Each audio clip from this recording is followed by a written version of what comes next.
It is Tuesday morning.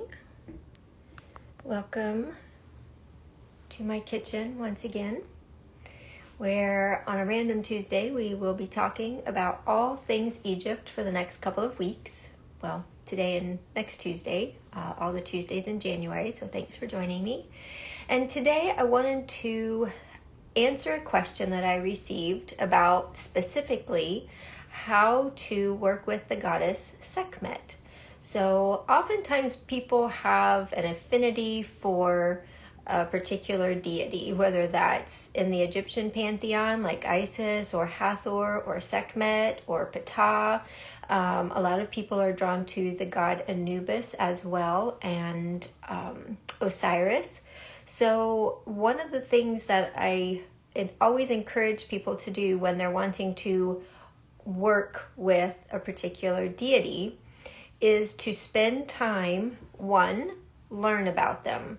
So find a book, you can Google, make sure you're looking at some reputable sources for information about them so that you know some of their stories, because it's through their stories and the things that they are experiencing in the stories and what they're going through. These are things that might align with you and things that you have going on in your life, and maybe that's why they're prominent or why you're feeling drawn to them, because that's their way of coming into your life and saying, hello, I'm here, I can help. So the first thing I encourage people to do is to read and learn about that particular deity. The second thing has to do more with like acts of devotion or service or adoration. So if you wanted to go a little bit further, as the ancient Egyptians did, since we're in my kitchen on Tuesday talking about all things Egypt, we want to honor the practices of the ancient Egyptians in their religious practices in the temples and even outside of the temples in people's homes. And so what they would do is that they would wake them up in the mornings with a morning prayer. They would give them offerings of bread and fruits and milk and water and even beer or wine. They would offer them flowers and incense, and they would sing praises to them and connect with them in this way. So they would develop a relationship with this particular deity that they are feeling drawn to or that they are worshiping, whether that was a local god or a god that, or a god or goddess that they would want to work with because they had somebody that had health issues, and so later they wanted to ask a prayer for healing for them. So the second thing that you would do is to begin to do acts of adoration. Now, if you didn't want to do any of those things, another act of adoration or devotion, sometimes it's helpful for us as humans. We have like things that we like to see visually, because when we can see something, we can grasp it a little bit better in our minds and understand it.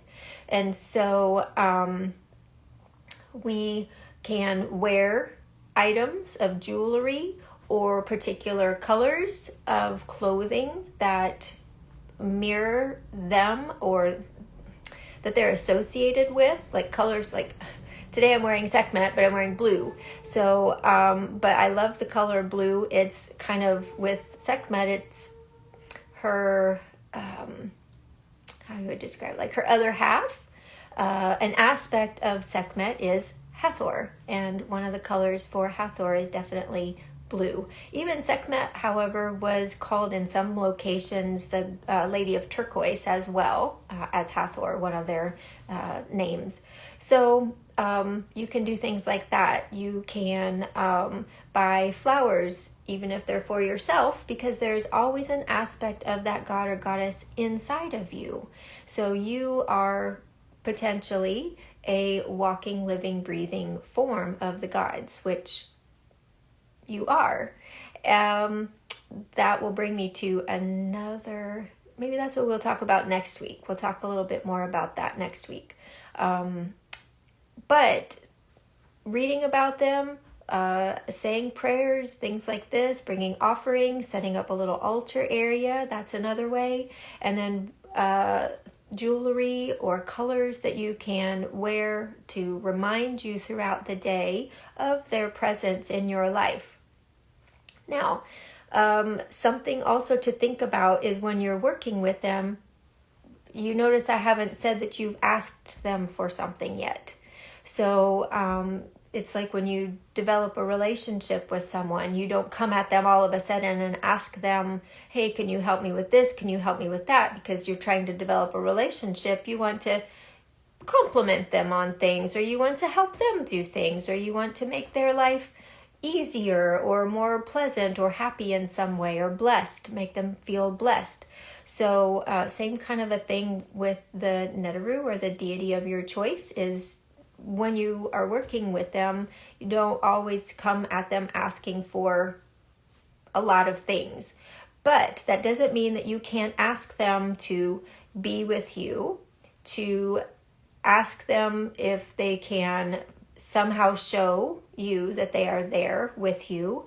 You can ask them for guidance to show you, like one of the biggest things that people have is when they have a problem, we're often very close to the problem. We're in the problem, whether that's a relationship or a situation that you're in.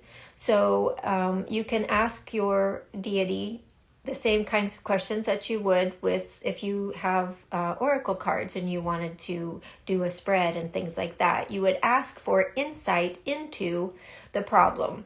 Maybe asking them to show you, light a candle, light some incense, sit for a moment in meditation with them, invite them to come in and to share with you insight that they have into a problem that you are experiencing. So however the deity or the gods, the universe talks to you, you might get a vision of something, you might get an overall understanding of something, you might have an aha moment that what's really going on is, someone's got things going on in their life, and so it's causing them to have a reactionary response to things that normally is out of their character. So then you can respond with more compassion and understanding with that person in that situation.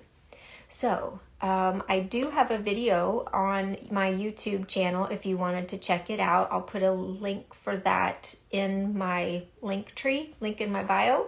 So you can check that out. There's a PDF on there and some practices that you can do. So please feel free to join me again next Tuesday.